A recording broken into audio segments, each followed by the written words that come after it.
Hello everyone and welcome to a new episode of Art Games, and today we're gonna continue our series in our test world with combat scenarios. Today we're doing the end.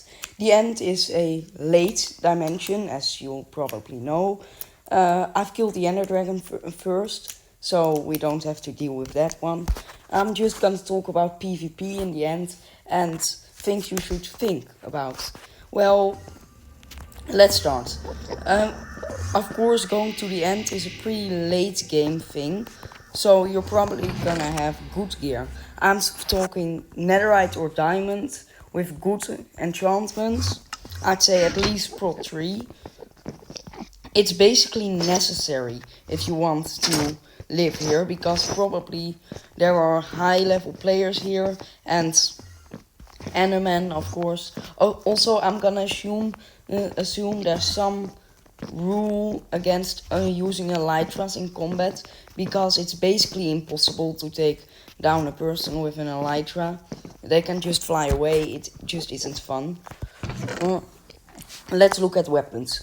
Diamond or netherite swords, sharpness at least level 3, probably 4 or 5. I have looting on it, but that's not really necessary. I'd say fire aspect is a much better deal. Then the bow, flame, always nice. Incendiary weapons are really good, and they've always been good. Of course, crossbow, piercing, and being able to reload your crossbow faster is also good, so try to add that. That's basically the ranged weapons. Then pickaxe, netherite or diamond again. Efficiency, perhaps perhaps try to use it to gather some endstone, so you can use it to break. Then there is trident. This is a loyalty trident, so loyalty tridents, they're useful, but not really. You're better off using a bow at that range, but using these guys and these guys, you can have a pretty OP weapon that's basically necessary to maneuver the outer end islands when you're in a combat situation. So these are other intangibles: ender pearls to get away and close to your opponent, building blocks, food, golden apples. Then potions.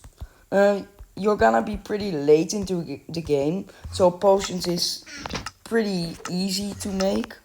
I'd say speed, strength, and slow falling. Why slow falling, you may ask?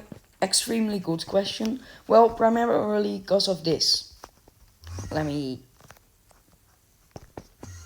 look. I'm falling off. Someone hit me off or something, and when I have pearls and slow falling,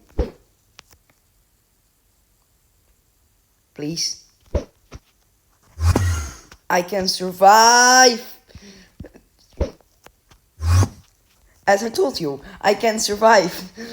So having slow falling basically makes slow reaction times obsolete. So you just have the time to react. Very valuable in the environment that is the end. So what are you gonna do when you're actually in combat? Let me find an end gateway.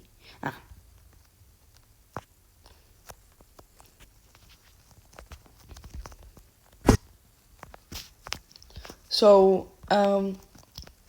when you're in the end, and just pretend